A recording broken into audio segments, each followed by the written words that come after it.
En Bushwick había un edificio que nadie miraba dos veces, no porque fuera invisible, sino porque parecía pedir que no lo miraran. Las ventanas casi siempre cubiertas, las puertas cerradas incluso de día, y un silencio raro para un barrio que nunca dormía del todo. Ahí empezó todo. Los vecinos no sabían cómo llamarlos, solo sabían que llegaron de golpe, familias enteras, adultos jóvenes, niños que dejaron de ir a la escuela, personas que antes saludaban y de un día para otro bajaban la mirada, como si algo invisible se hubiera interpuesto entre ellos y el resto del mundo. Decían que era una comunidad espiritual, que buscaban elevar la conciencia, que no hacían daño a nadie. Pero en los edificios de alrededor comenzaron las preguntas. ¿Por qué nadie entraba ni salía libremente? ¿Por qué los niños no jugaban en la calle? ¿Por qué algunos apellidos desaparecieron del buzón sin dejar rastro? En ese lugar nació la nación nubaubiana. No como un culto ruidoso, no como una secta caricaturesca, sino como algo más peligroso. Algo que se parecía demasiado a una familia. El hombre que hablaba desde adentro se llamaba Dwight York. Al menos ese fue uno de sus nombres. Para algunos era un maestro, para otros un elegido. Para muchos, algo más difícil de explicar. Decía venir de otro plano, de otra estrella, de otro nivel de existencia, y lo decía con una seguridad que desarmaba. No gritaba. No imponía a la fuerza. Convencía. Prometía respuestas a personas cansadas de no tenerlas. Prometía sentido. Prometía pertenecer a algo grande en un mundo que los había dejado atrás. Y muchos lo siguieron. Con el tiempo, Brooklyn comenzó a quedarles chico, no por falta de espacio, sino por exceso de miradas, denuncias, sospechas, familias que preguntaban demasiado, autoridades que empezaban a tocar puertas. Entonces ocurrió el traslado. Georgia apareció como una promesa. Tierra barata, aislada, silenciosa. Un lugar donde nadie preguntaría quién eras mientras no molestaras. Allí, en el condado de Putnam, levantaron algo que parecía sacado de otro mundo. Pirámides, esfinges, columnas egipcias en medio del campo. No era una metáfora. No era un rumor. Existió. Quienes pasaban por la carretera veían las estructuras y desaceleraban. Algunos reían, otros sentían incomodidad. Algo no encajaba. No era un parque temático, no era arte, era un mensaje. Aquí mandamos nosotros, aquí el mundo funciona distinto. Dentro del complejo, la vida se cerró aún más. Los nombres cambiaron, las reglas se endurecieron, la voz del líder se volvió ley, cada decisión pasaba por él. ¿Qué creer? ¿Qué vestir? ¿A quién amar? ¿A quién evitar? ¿A quién obedecer? Para las familias de afuera el silencio fue lo peor. Hijos que dejaron de llamar, hermanas que ya no reconocían su propia voz, padres que escribían cartas que nunca recibían respuesta, personas que no estaban muertas, pero tampoco estaban presentes. Para muchos fue como perderlo sin entierro. Y entonces llegó el año 2002. Una mañana que no empezó como las demás. Sirenas en la distancia, helicópteros, vehículos federales rodeando el complejo, más de 200 agentes avanzando hacia ese lugar que durante años pareció intocable. Lo que encontraron no fue misticismo, fue abuso, fue manipulación, fue control absoluto, fue crimen. Dwight York fue arrestado, juzgado, condenado a más de 100 años de prisión. Las pirámides fueron demolidas, el complejo quedó en ruinas, y el silencio, ese silencio que había empezado en Brooklyn, volvió a instalarse.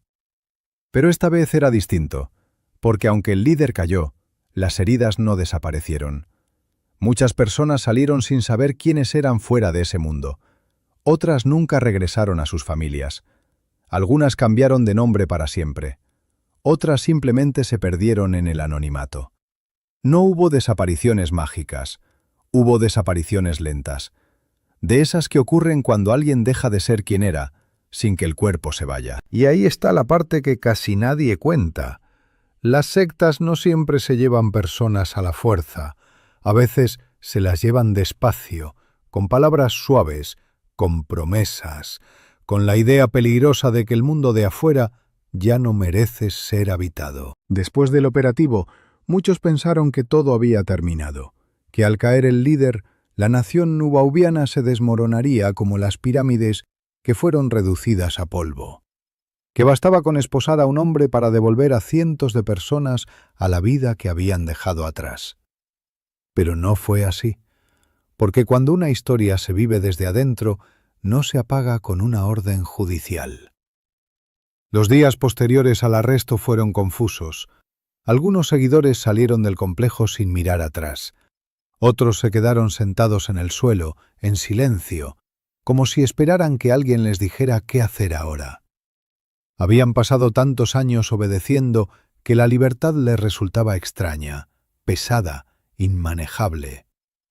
Había mujeres que no sabían cómo decidir por sí mismas, hombres que no recordaban su apellido real, jóvenes que habían crecido sin conocer un mundo fuera de esas paredes. Cuando los agentes preguntaban «¿A dónde quieres ir ahora?», muchos no sabían qué responder. Algunos pidieron llamar a sus familias, y ahí comenzó otro tipo de tragedia. Madres que atendieron el teléfono después de años y escucharon una voz adulta que sonaba conocida, pero no del todo. Padres que reconocieron el timbre, pero no las palabras. Hermanos que lloraron sin entender por qué esa persona al otro lado hablaba como si el pasado fuera un recuerdo prestado. No todos quisieron volver. Hubo quienes decidieron desaparecer del todo, cambiar de estado, cambiar de nombre, cambiar de historia.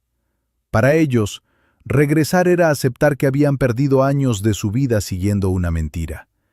Y esa verdad era más difícil de enfrentar que el aislamiento. Los vecinos de Georgia también quedaron marcados. Durante años habían visto el complejo desde lejos, las figuras, los rituales, la sensación constante de que algo no estaba bien, aunque nadie supiera explicar qué. Después del operativo, algunos confesaron que siempre tuvieron miedo. Otros admitieron que preferían no saber, que mirar hacia otro lado también fue una forma de participación silenciosa. Y Brooklyn nunca volvió a ser igual para las familias que perdieron a alguien allí.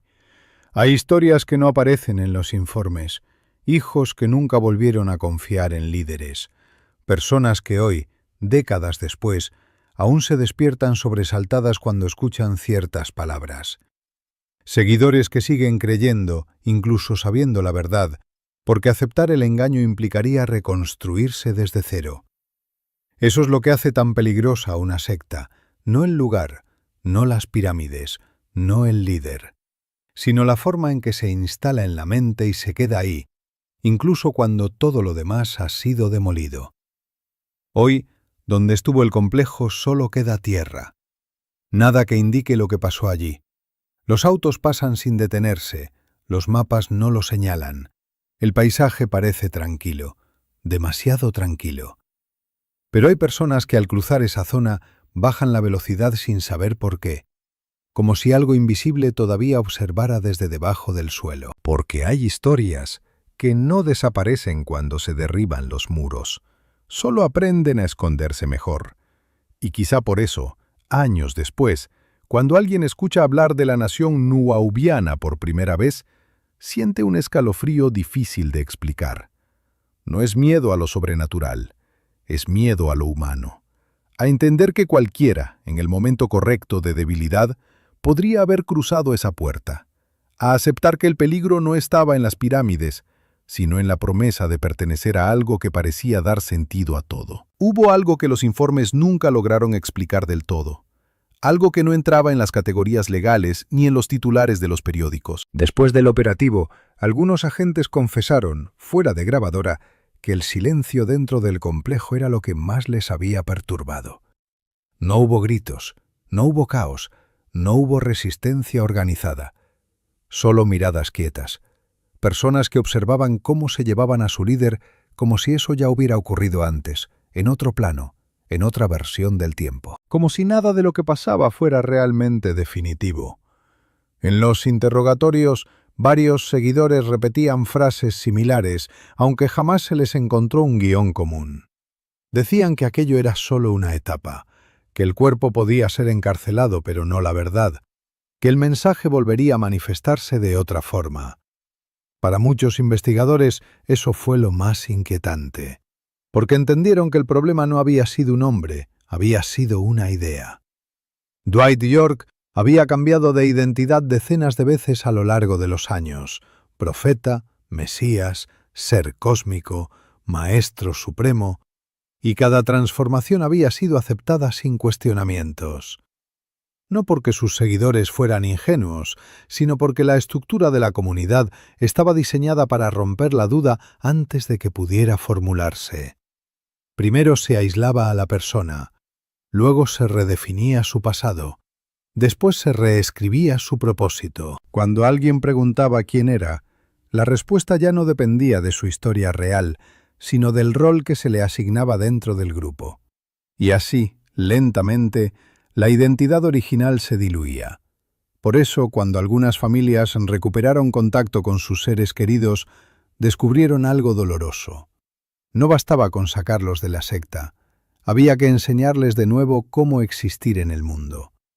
Hubo mujeres que no sabían manejar dinero, hombres que pedían permiso para hablar, adultos que se sentían culpables por tomar decisiones simples. El control no se había ido con el líder, seguía ahí, en forma de miedo a equivocarse, en forma de culpa constante, en forma de una voz interna que aún dictaba lo correcto y lo prohibido. Años después, algunos exmiembros aceptaron hablar, no frente a cámaras grandes, no en documentales famosos, sino en entrevistas pequeñas, casi íntimas, donde las pausas decían más que las palabras.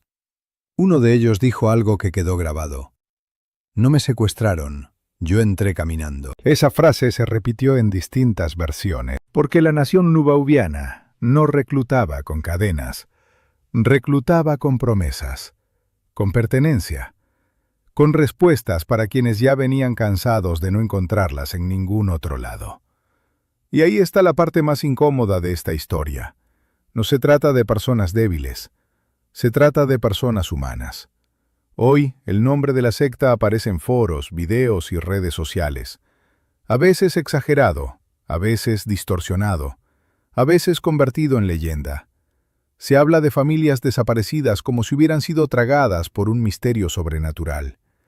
La verdad es menos espectacular y más triste. No desaparecieron de la noche a la mañana. Se fueron apagando lentamente del mundo exterior.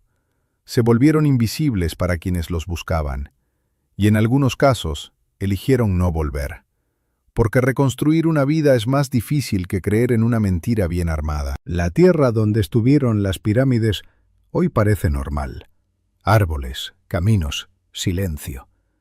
Pero hay quienes aseguran que al pasar por allí sienten una incomodidad inexplicable, como si el lugar recordara algo que el resto del mundo prefiere olvidar.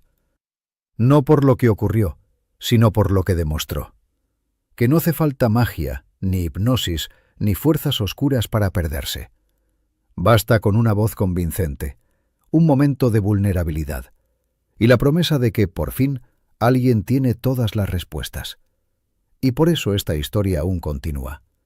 Porque mientras existan personas buscando sentido, pertenencia y dirección, siempre habrá alguien dispuesto a ofrecerlo, a cambio de todo. Porque algunas historias no terminan cuando se derrumban los templos, sino cuando dejamos de preguntarnos por qué alguien quiso creer en ellos.